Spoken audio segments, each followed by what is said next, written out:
إذاعتنا تقدم نظرة أمل. يستعد نجمنا المصري أحمد وهدان داخل في آخر محاولاته، هيرفع 193 كيلو جرام. يا رب يا رب، كل مصر بتدعي من قلبها. بيستعد، يلا يلا يا نجم مصر، يلا يا أحمد. للأسف محاولة فاشلة، وكده أحمد وهدان في المركز السادس، ومش هيحصل على أي ميدالية ولا حتى برونزية. أحمد خسر الميدالية اللي كان بيحلم بيها. أنا قلتلك من الأول إنه مش هيعمل حاجة. ليه بتقول كده يا بابا؟ أنت ليه ما بتحبش أحمد؟ يا بنت أنا خايف عليك وعايز أطمن عليك قبل ما أموت، وأشوفك عايشة ومرتاحة مع واحد يعيشك في مستوى كويس. طيب وماله أحمد بس؟ أحمد مرتبه في الشركة رايح على الأكل والتمرينات، ده غير مشاكله الكتير بسبب الغياب. أنت عارف إن الاتحاد بتاعه إمكانياته ضعيفة، وهو حاسس إنه كان ممكن يعمل حاجة ويجيب الميدالية لمصر. هو ما جابش حتى ميدالية صفيح.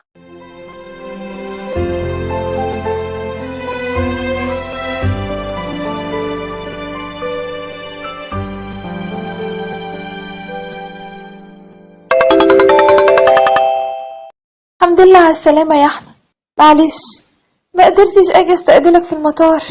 الله يسلمك يا نهى، ازيك؟ انت وحشاني. عايزة أشوفك، ممكن بعد ما تخلص شغل نتقابل في الكافيه؟ نص ساعة واشوفك هناك، انا ما رحتش الشغل اصلا.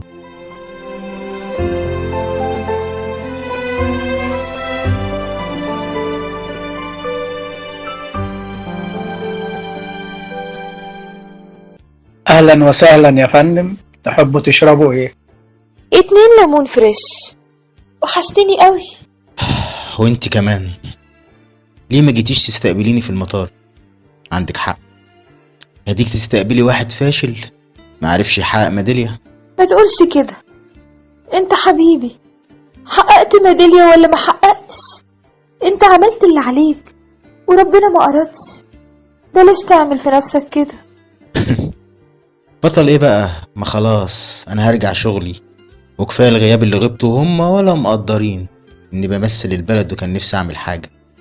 ده ابراهيم كلمني امبارح وقال ان المدير مطلع لي انذار بالفصل. بلاش اليأس، انت لازم تكمل وتحقق حلمك وتكسب بطولة العالم، والأولمبيات الجاية هتجيب الميدالية.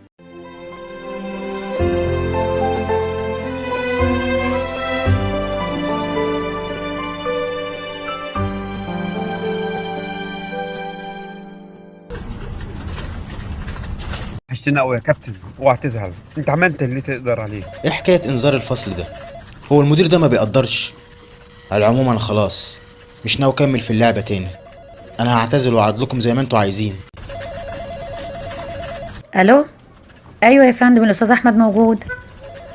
حاضر حاضر يا فندم، هبلغه. يا كابتن احمد، كلم المدير عايزك. يا فتاح يا عليم، عايز ايه على الصبح؟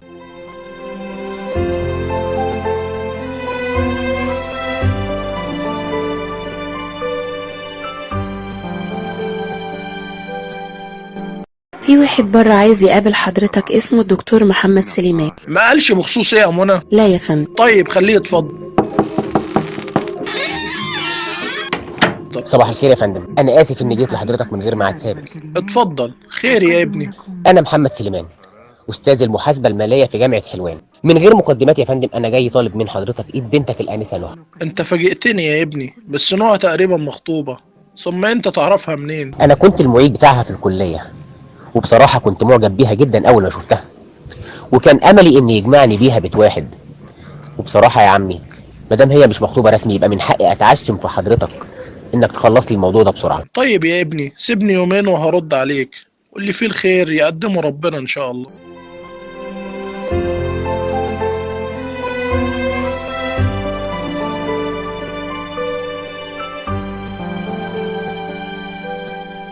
فاكرة يا مجد محمد سليمان اللي كان بيدرس لنا محاسبة في الكلية؟ امبارح راح لبابا الشغل وقال ايه، عايز يخطبني، وبابا لما صدق طول الليل بيزن عليا. ايه، يخطبك؟ طب واحمد مش كفايه على البطوله اللي خسرها والمشاكل اللي في الشغل ده، حتى المدير عامل معاه مشكله امبارح. بصراحه احمد بقى عصبي قوي من ساعه ما رجع. بابا مصمم وبيقول ان احمد ملوش مستقبل وفاشل. انا بحب احمد وما اقدرش اعيش من غيره.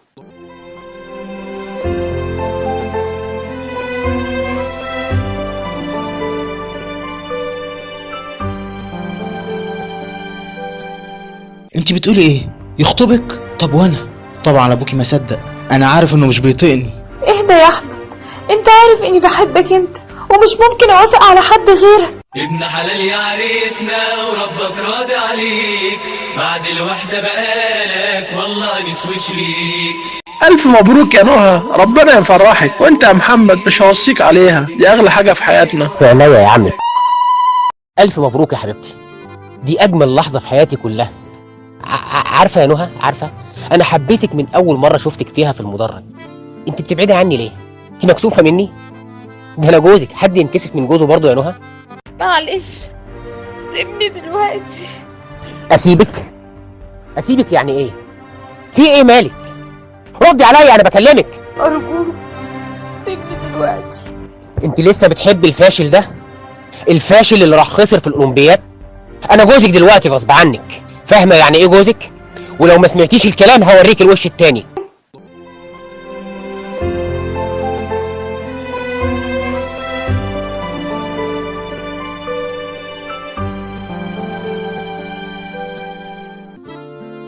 صباحيه مباركه يا عروسه، احكي لي بقى حصل ايه ليله امبارح؟ احمد عامل ايه؟ انا خايفه لا يعمل في نفسه حاجه. احمد ايه دلوقتي؟ انت بقيتي على ذمه راجل تاني، انسيه بقى، انسيه وشوفي حياتك. انت حب عمري، انا متدمره، انا تعبانه. مالك يا بنتي؟ انت حالتك مش طبيعيه كده ليه؟ احكي لي في ايه؟ محمد ضربني وغني بالغصب وقال لي انه عارف اني بحب احمد. ازاي يعمل كده؟ ده تصرف همجي، لازم طبعا تقولي لباباك. اقول له ايه بس؟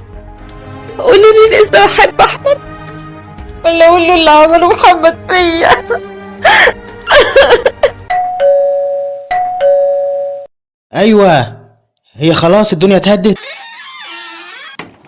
ايه يا ابني انت ايه حكايتك؟ بقالك اسبوع ما جيتش الشغل، المدير انت عارف. ما يولع المدير على الشغل، انا خلاص قرفت من العيشه كلها. طب بس اهدى كده وخش خد دش والبس وننزل نتمشى شويه. يا ابراهيم سيبني لوحدي، انا مش طايق نفسي. معلش عشان خاطري.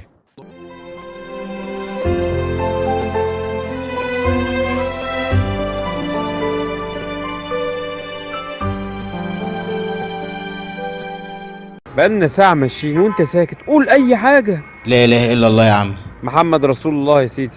تعالى طيب ندخل المطعم ده وانا عازمك يا عم على اللي بتطلبه، ده اغلى مطعم وما بيدخلوش غير المريشين. ايوه اضحك كده وربك هيعدلها.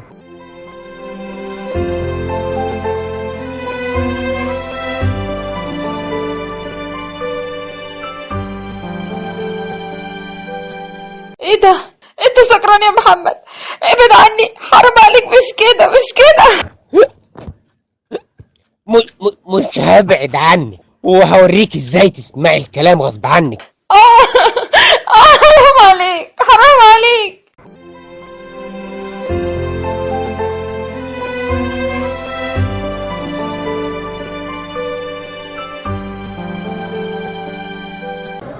تحت امركم مشرفينا. عندنا النهارده اوبن بوفيه عشاء هتنبسطوا بيه جدا وشامل المشروبات. ماشي نقضيها يوم بالبوفيه. يلا يا معلم هات طبقك وحصلني نشوف اخبار البوفيه ايه. والله انت رايق يا ابراهيم. بص مين هناك؟ ده يوسف حجازي، راجل اعمال اللي كان بيجي يحضر اي بطوله رفع الاثقال، كان دايما بيشجعك. ايه مش فاكره ولا ايه؟ يا عم فاكره. اعمل ايه يعني؟ ارقص؟ كبر دماغك. ده جاي علينا. مين؟ كابتن احمد؟ ازيك يا بطل؟ ده انا بقالي فترة بسأل عن اخبارك من بعد الاولمبياد، وعرفت انك بعدت عن التمرين. ليه كده؟ انت قدامك 2 اولمبيات على الاقل، واكيد هتجيب ميدالية. لا ما خلاص يا يوسف بيه، انا تقريبا اعتزلت. لا لا يا يوسف بيه، هو ما اعتزلش، ان شاء الله يلحق بطولة العالم الجاي ويفوز بيها. ممكن تعدي عليا بكرة في شركتي؟ ده الكارت بتاعي، مستنيك الساعة 10، اوعى ما تجيش.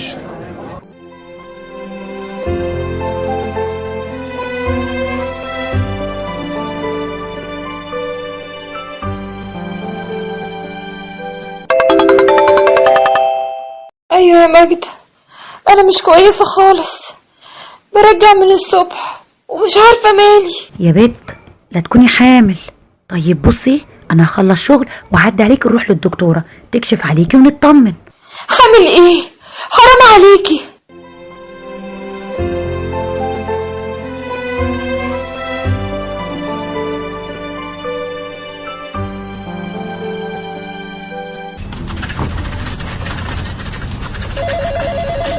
ايه بقى يا بطل الحكاية؟ انت مش ناوي ترفع علم مصر في الاولمبياد اللي جاي ولا ايه؟ انت عارف انا صممت انك تيجي النهاردة ليه؟ لا مش عارف يا يوسف بيه. انا قررت اسفرك تتدرب برا مصر على حسابي، عشان تستعد لبطولة العالم وبعدها للأولمبياد اللي جاية، وكمان هحاول اجيب لك اجازة بدون مرتب من شغلك لغاية ما ترجع بالميدالية يا بطل. حضرتك بتتكلم جد؟ انا مش مصدق. ان شاء الله شهر بالكتير وتكون في احسن مكان في العالم، تتدرب تستعد للبطولة.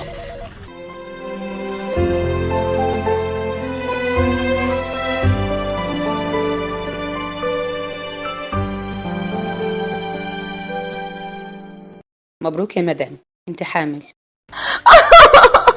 حامل؟ انت متأكدة يا دكتورة؟ طبعا متأكدة، الفحوصات كلها بتأكد انك حامل في الشهر الثالث. ده سؤال برضو. مبروك يا نهى. شكرا يا دكتورة، يلا بينا. انا رايحة لبابا، هقعد عنده يومين. طيب كلمي جوزك يا بنتي وقولي له. معلش كلميه انت، قولي له اني تعبت شوية وانت جيتي وديتيني لبابا. طيب قوله انك حامل. اللي يريحك، مش هتفرق.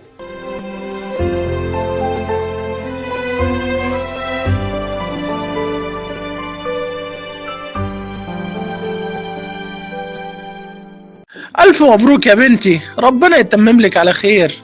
الله يبارك فيك يا بابا. اهلا يا عمي. نهى مالها في ايه؟ انا سبت المكتب وجيت جري لما ماجدة كلمتني. مبروك يا ابني، هتبقى اب. بجد ده اجمل خبر سمعته في حياتي. الف مبروك يا حبيبتي. طيب مش هتلبسي بقى علشان نروح سوا ونحتفل بالخبر الجميل ده يا نهى؟ معلش انا تعبانة شوية، مش قادرة اقوم، سيبني يومين اقعد عند بابا. خلاص خليها، وانا هاخد اجازة اليومين دول، ما تقلقش عليها. ماشي يا نهى، لما تبقي كويسة بقى بكلميني وانا جاي.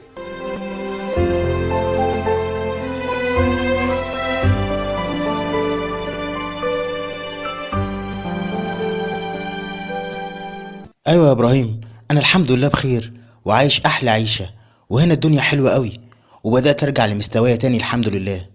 بس مش ناقصني غير حاجه واحده، وبعد كل المده اللي عدت دي مش قادر انساها يا ابراهيم. انا عايزها تبقى سعيده، طمني عليها. معلش هقفل دلوقتي وارجع اكلمك بكره، حاول تعرف اخبارها وتطمني.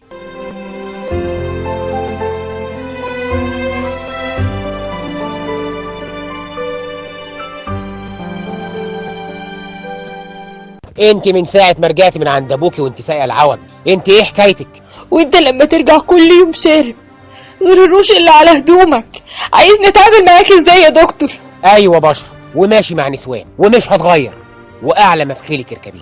يا ريتني ما وافقت عليك من الاول، انا اللي عملت في نفسي كده. ارجوك ارجوك طلقني، ريحني وريح نفسك.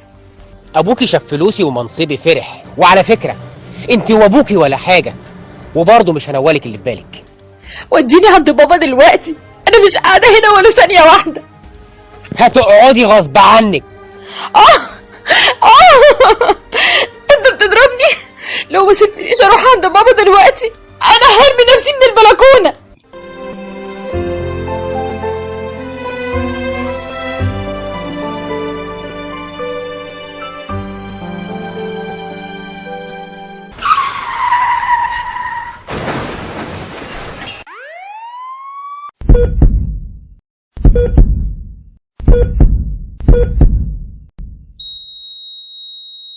البقية في حياتكم. ما قدرناش نعمل حاجة، كان واصل المستشفى شبه متوفي. طب وبنتي؟ بنتك بخير، بس مع الأسف حصل لها نزيف حاد وفقدت الجنين من أثر الاصطدام. لا حول ولا قوة إلا بالله. ممكن أشوفها يا دكتور؟ هي في العناية المركزة، قدامنا 48 ساعة وتعدي مرحلة الخطر. ادعي لها. ايه اللي حصل يا عمي؟ طمني. لا في العناية المركزة، بس الجنين مات من النزيف اللي جالها. ومحمد تعيش انتي. معقول؟ لا اله الا الله. الله يرحمه، ربنا يقومها بالسلامة ان شاء الله.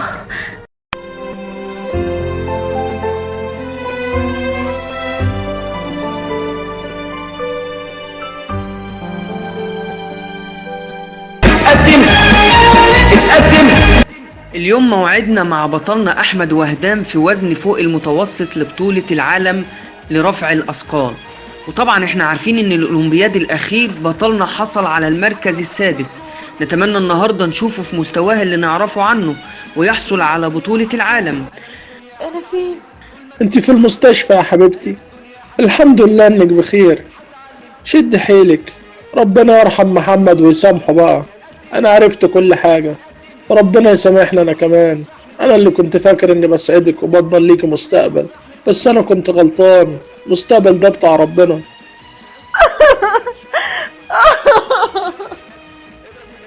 احمد بيلعب دلوقتي في بطولة العالم، وان شاء الله يكسبها ويفرح مصر كلها.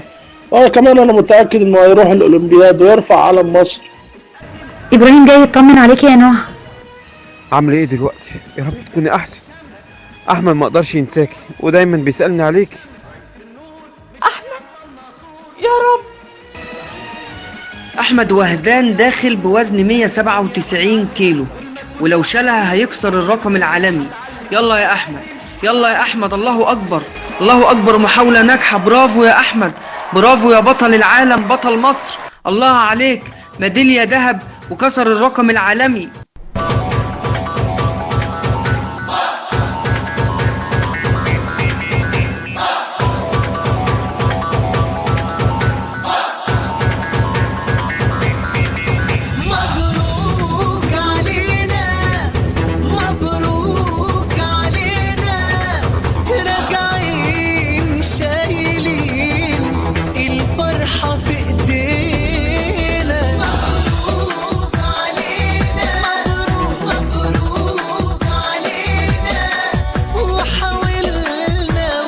ايوه يا بطل، الف مبروك يا صاحبي. هي الحمد لله فائت، كلنا بنتفرج عليه، مصر كلها فرحانه. مبروك يا بطل. دايما كان عندي امل انك هتكون انسان عظيم يا احمد، ودايما كان جوه عينيك نظرة مهما غلبك اليأس كانت بتفضل موجودة، نظرة امل. احب خاطرها هتعب وانا مبسوط. مبروك علينا ومبروك علينا. قدمنا لكم نظرة أمل بطولة سيد جاد، جودة رمضان، سارة محمد البدوي، شيماء عبد العال، بكر حمد، محمد شاهر، محمد إسماعيل، فاطمة أحمد، أمل الغريب، محمود سلامة، إبراهيم محمد أحمد، محمد خليل، بدر وفدي. مونتاج ومؤثرات صوتية بسمة علي. تأليف وإخراج محمد إسماعيل.